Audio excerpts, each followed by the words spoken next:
Welcome to Wednesday in Dallas in 2024 SEC Football Media Days. I'll introduce, I'll call it a statistical anomaly. So through the day today, we will have with us 3 of the 4 head coaches who led teams in the college football playoff semifinals last year. I don't think that's ever happened between Coach Saban, Coach DeBoer, and Coach Sarkisian. You'll see 3 of the 4. Coach Harbaugh didn't want to come to media days, apparently, in the SEC.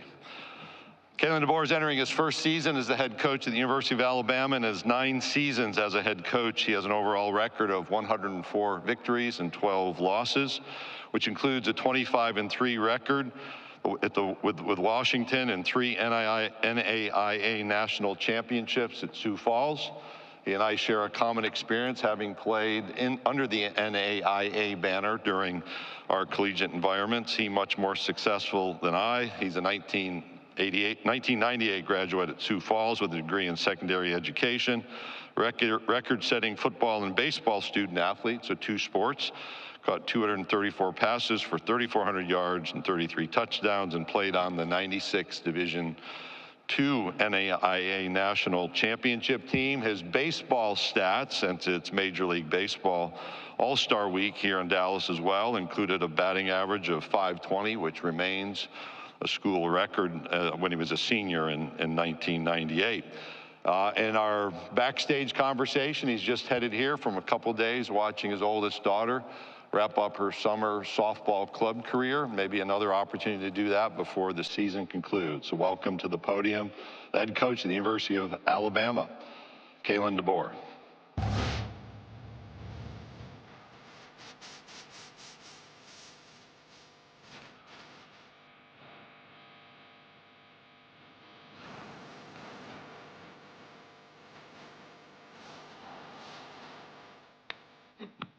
All right, good morning.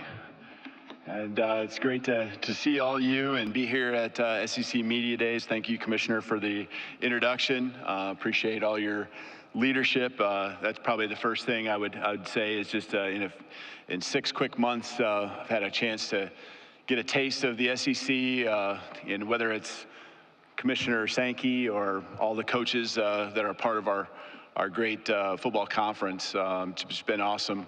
Seeing the leadership, being a part of a bunch of people that want to change and continue to evolve the great game of football, as well as college athletics. So I want to thank all of you for being here. Appreciate all the support and all the coverage you give our programs, not just mine, but college football in general. So it's a great sport, and thanks for all the stories. We got so many great players. I got some here today that have amazing journeys that I know, we want those stories out there and be told. So speaking of, I got 3 great gentlemen, Jalen Milroe, our quarterback, Malachi Moore, our safety, and Tyler Booker, who I know you'll see throughout the day.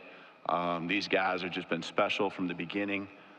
Probably 3 of the guys that when I really look at it and all the craziness with transition and coming into the program myself, 3 of the guys that just never wavered from the beginning.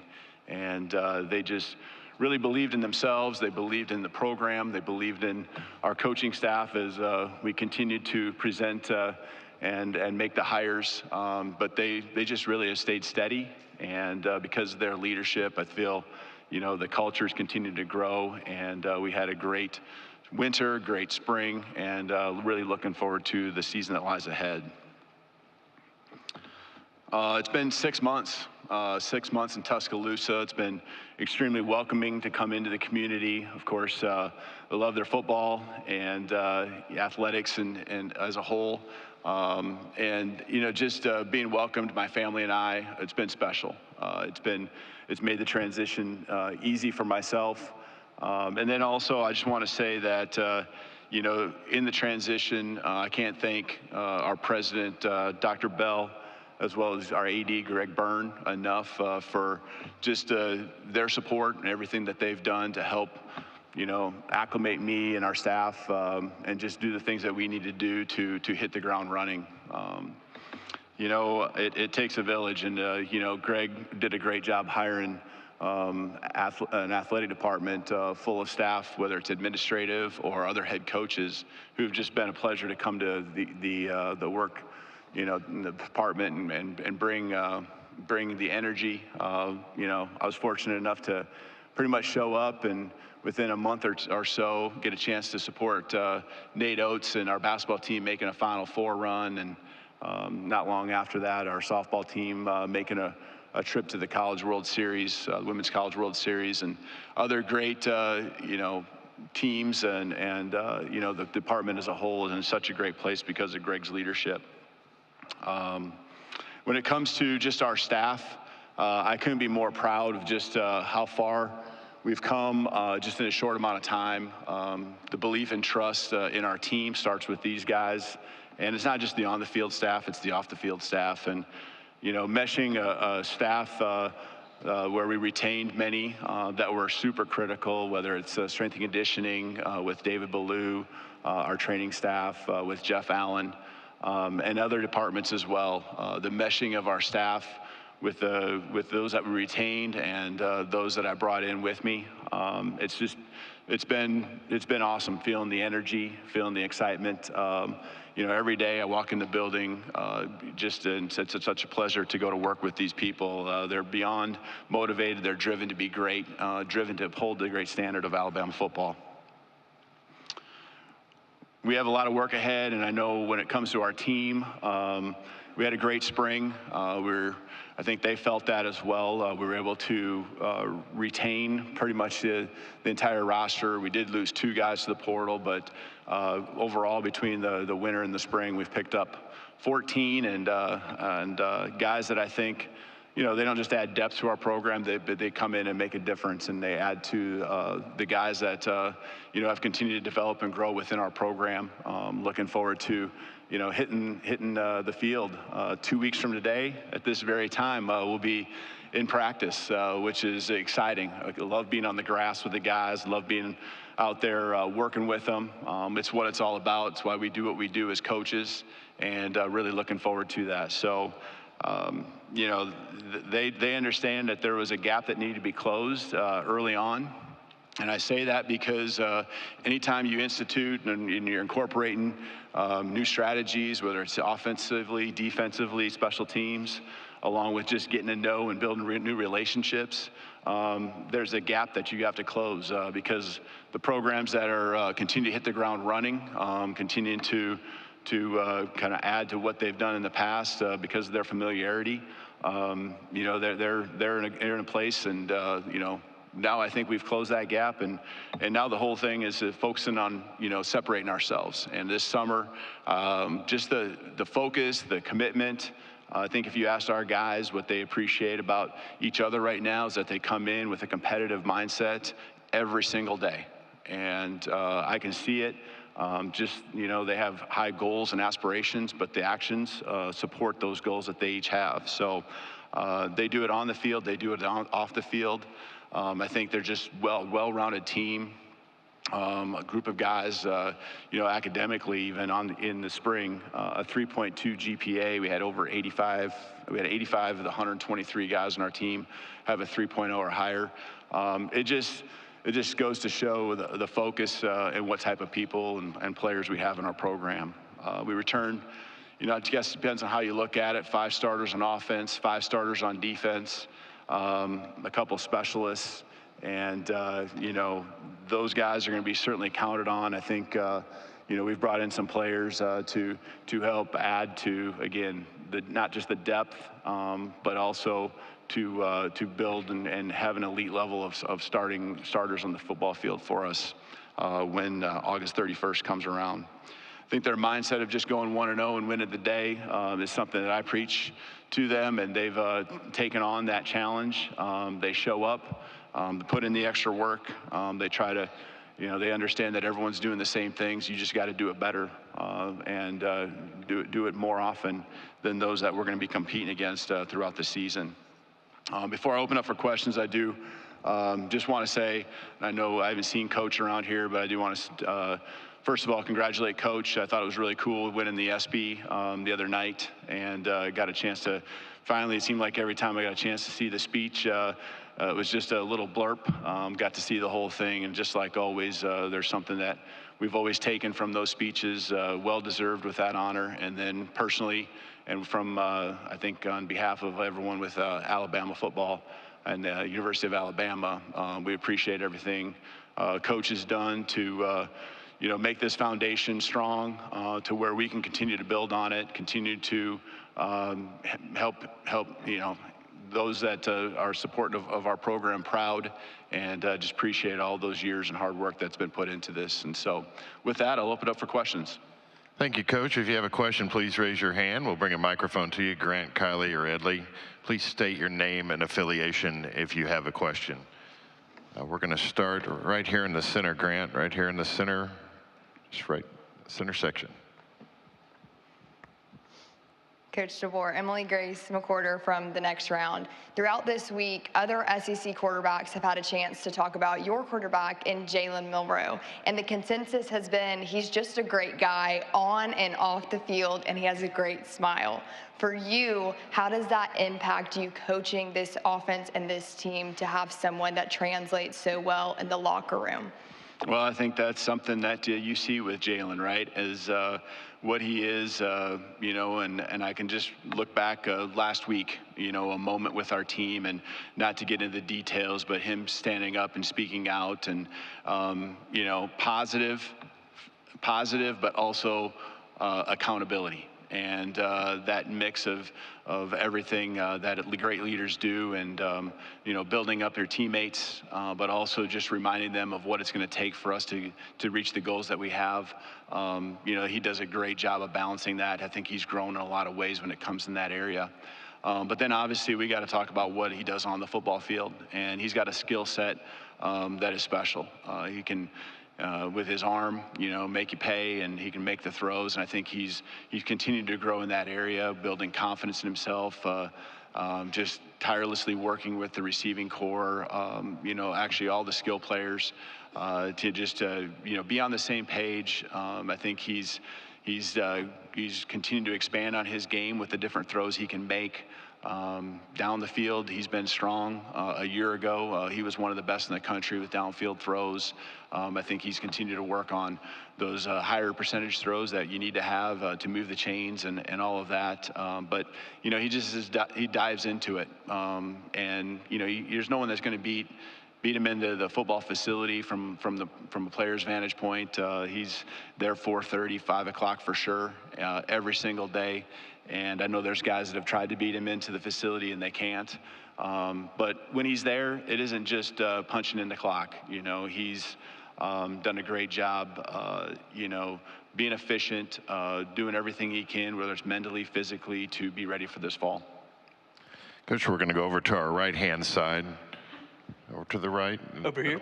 Shahan Jayaraja from CBS Sports. How you doing, Coach? I'm good, thank you. So you brought a player here in Malachi Moore who has been kind of through everything since being on campus since 2020.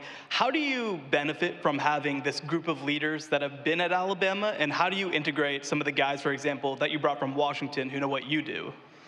Yeah, guys like Malachi, Jalen, Book, these guys are all guys that, of course, can get here today. But, they all understand, and Malachi, since you specifically brought up him, they understand what it's looked like. They understand what it takes. And it isn't just what it looks like and it needs to be done in the fall.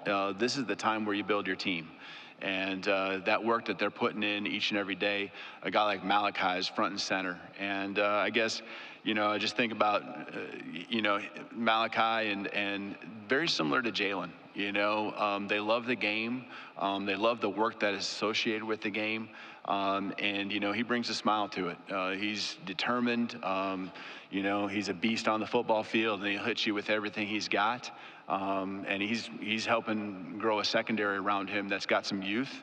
And he's taken that and put it on his shoulders. And I think he's excited about that. He knows he's one of the faces of the program, and takes that responsibility in a strong way. But I think when you look at just people in general and how it all comes together with different transfers coming from different places, obviously you look at the talent, right? But we have great kids, I shouldn't call them kids, great young men that have come into our program. And you alluded to the Washington players, the 4 of them that have come in. These are just standouts, not just on the football field, but just high-end character guys. They knew that they had to adapt to the things that Alabama represents and the football program, and I think I couldn't be more, because I did have a relationship with them, obviously, before coming here. I couldn't be more proud of the way they've approached everything, and now stepping up as leaders themselves. Coach, we'll go in the section right in front of me on the far out. Good morning, Coach. Stephen Smith of Touchdown Alabama. You talked about Malachi Moore, but for Deontay Lawson, other guys that are in-state players from the state of Alabama, what did they teach you and show you when you first arrived about the standard and what it means to play to that and even coach to it? Yeah, I actually took notes, and I still am taking notes, right? These guys have been here longer than I have, and sometimes, we use a saying, you don't know what you don't know, and I'm just trying to take it all in. And we want to do things, of course, I want to do things the way I've done them in some aspects, but embracing what is important to this program, the traditions that have happened over many years. But I think just when it really comes down to this team, it's about the work that we're doing right now and listening to them and hearing them out. I think that's the best thing you can do when you come in as a new coach is kind of meet them in the middle, and we've worked together, and they understand that I want this team to be a team that ultimately is player-led. Now, what does that mean? We've talked a lot about that. I'm going to provide the framework and the parameters and a lot of the organization that I feel has worked for me over many years. But, I also want them to have that buy-in and understand the why, not just what. Okay, we'll stay in that same section in the center. Kirk. Kirk Bowles from the Houston Chronicle. Kalen, I wonder how many coaches, friends, family told you it wasn't smart to follow a legend, and how much that entered into your thinking before you accepted? Yeah, I get it. I totally get it. Understand, there's only one Coach Saban. There will only ever be one Coach Saban, and this program is special, and I guess I just take it as a great honor to be the one that gets to do everything we can to carry on the great tradition. So much blood, sweat, and tears, whether it's the players and the alumni that have been in this program or coaches, and obviously referring to Coach Saban, so much is put into this place. We all have alma maters, right? We all have places that we have great pride in, and you always want that to be home, and we always want to make those people proud of their alma mater and the work that's been put in to set this program up for success. But for me personally, it was just more about just understanding that, coaching football is coaching football to some aspect, and you got to try to simplify it down as difficult and complicated as you can make it. I've done this for enough years and seen what good culture looks like, and maybe even what a culture that needs to improve on looks like. And it's been just an awesome blessing to be a part of this program, to continue to have that expectation on us. The alternative is to be at places where there aren't expectations. And, at some point there's been places where maybe a little bit of that has happened throughout my career. And this is a great place to be. I'm very blessed, very honored, and certainly acknowledge what you said. But we're just going to focus on this team and being the best we can be and continue to build on the great tradition of Alabama football. Coach, we're going to go to our right on the very front row, just in the section in front of you to the right. Yeah, Coach, Brooks Austin with Dogs Daily. I think when you first got hired, one of the first questions was, how well will he be able to recruit in the Southeast? I think we've gotten a pretty immediate answer on that one. I'm curious what your thought processes are on how you define a great recruiter, and what your general thought processes are on player acquisition as a whole. Yeah, I knew the intensity level that existed here in the SEC, and I think across college football it's just so competitive. But understand that it certainly is different, and I knew it was important for me to put the right people around me.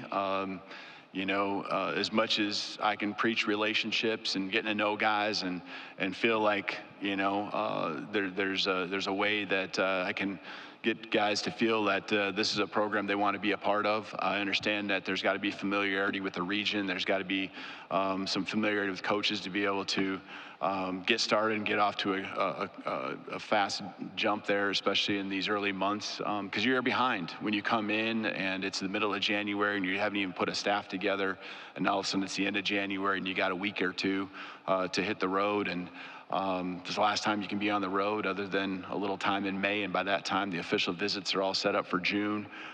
We were behind, and so I had to have a staff that would work well together. I think it's all hands on deck with our staff. Those within the building would feel that, just kind of sharing that it's a team effort, but we also certainly have some guys and staff on the field and off the field that just work relentlessly, every single day, just to build those relationships, to help us get guys to campus. And I think that's when we're at our best, because the culture of our team, as we have that energy within the building, when prospects do come onto campus, they see that this is something they want to be a part of. And so all that together has led to a lot of success here early on. Obviously, it's an everyday thing, and so it never stops. But we certainly understand that, having the right guys in our program is all going to make us better coaches in a lot of ways. Okay, we'll go in the center aisle, just straight ahead. Yeah, Coach DeBoer, Drew DeArmond, WCZN Radio, Huntsville, Alabama. Now that analysts can coach on the field in practice and in games, how big an addition is it for Chuck Morrill to be a part of the staff who helped you have a lot of on-field success defensively at Washington? Yeah, no question. Chuck Morrill and I, we go back. We were actually teammates together and spent 10 years together at the University of Sioux Falls.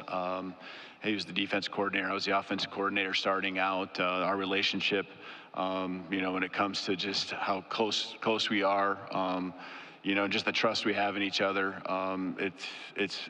He's a guy that's just as loyal as it gets. Did a great job for us at Washington the last 2 years, and coming in, he and Kane Womack have just really worked so well together. I know the role has been as an analyst and a coordinator. We have other members that are on the on-field staff that are critical to our scheme and development and growth of our defensive side of the ball. But just another great voice, a guy that knows ball inside and out. And I'll put him up there as one of the best. If he was a coordinator, when he was a coordinator last year, the best in the country. And to have that luxury now with so many great coaches in our program, it's an awesome thing. Coach will go straight in front of me, middle section, third row. Barry. Yeah, Kalen, Barry Trammell with the Tulsa World. Related to the recruiting question, the only hole in your resume is you've never coached south of Carbondale, Illinois. What's it been like adjusting to the culture change? Or maybe there's not a culture change. Maybe it's Sioux Falls South. I don't know. But what have you had to do to adjust to a new region of the country, new culture, football culture, Southern culture, all those things? I've sweat a lot more. It's hot,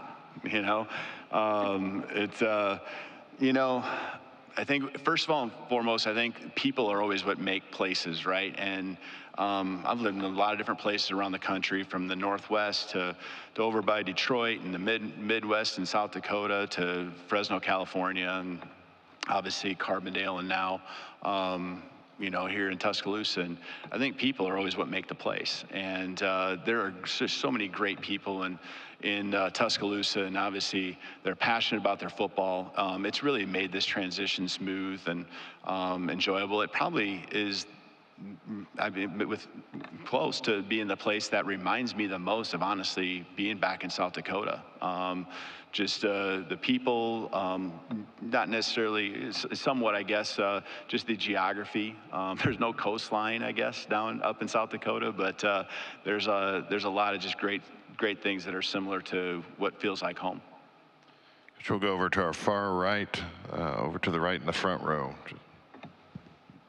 Coach, good morning. Ken Capps from Football Writers Association of America. And first of all, congratulations on winning the Football Writers 2023 Coach of the Year Award. We enjoyed giving that to you down in Houston last year before the Sugar Bowl. And of course, then a few weeks later, you're down in Alabama.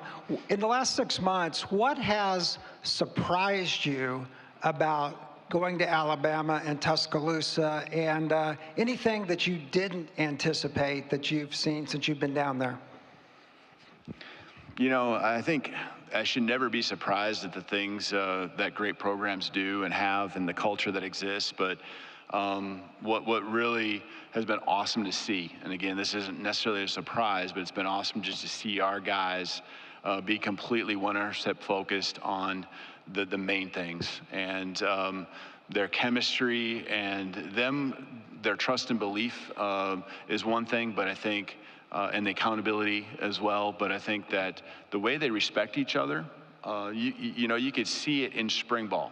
And as much as I try to do a great job of laying out the tempos of practice and how we need to be aggressive and play the game the way it needs to be played, but also, hey, we got to protect each other. We need each other. You know, I know I needed to say those things. I wanted to say those things, and it's important to me.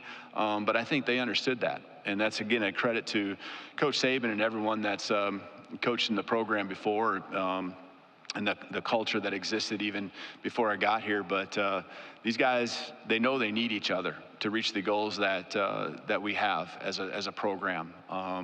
And then I think they also really respect the goals that they have each individually of, you know, whether it's being the greatest college football player you can be, or, you know, moving on and putting yourself in a good spot to move on to the NFL. And so, again, not a surprise, but something that just I have a lot of appreciation for. And it was an awesome spring, and I really think that all 15 practices, we maximized and got the most out of all 15 of those from start to finish. We have time for a couple more. We'll start over here in front of you to the right, in middle section. Coach, Rob Brown, SEC Sidelines Sports Network in Memphis. First off, I'll say we've hunted for years in Chamberlain and Iroquois and Kimball, South Dakota. Every one of those people up there were SEC. They knew the SEC very well. They love college football. How much is your background in D2, D3, driving the bus and doing everything from the ground up? The guy you're replacing, Nick Saban, talks so fondly about the work ethic he learned up in Monongahela, West Virginia with his dad. Talk about who you are and how that made you what you are. Yeah, I love how the stories get better and better of all the responsibilities I had. I did not drive the bus, but you know, that's what the stories and the legends will be down the road, right? And so I think I know this. I would not trade my journey for anything.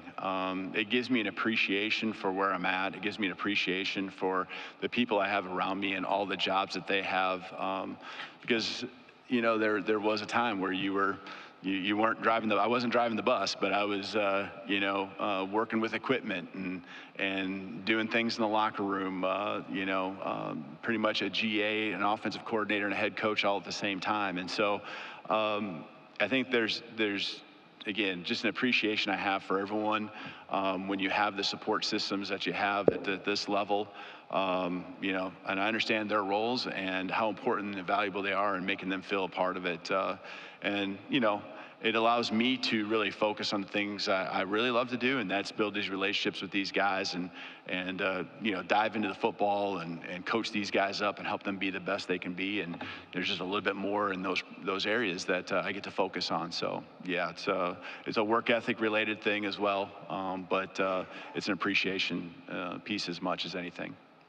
We'll take one final question in the section in front of me on the aisle. Connor O'Gara, Saturday Down South. Kalen, I think it's pretty well documented how different you and Nick are, but what's the area that you think that you two are the most similar? Yeah, I mean, I think I've heard it from our guys. You know, I know Coach Saban just poured into these guys. You know, he loved them, he believed in them. I mean, he pushed them to be their best. And I think you always look at, I mean, every coach is different, right? We all have different personalities. We all go, you know, have our styles, and especially when you've been doing it for a while, you know, in this profession, you kind of have the things that you really like to do and favor. But in the end, the most important things, I think a lot of those are probably pretty similar more than they're different. Pouring into the guys and helping them and pushing them to be their best, holding them accountable and expecting a high level of discipline, while also trying to build a brotherhood and a family that exists through great team chemistry to be great on the football field when it matters most. Coach, thank you for your time this morning. Awesome. Thank you. Roll Tide.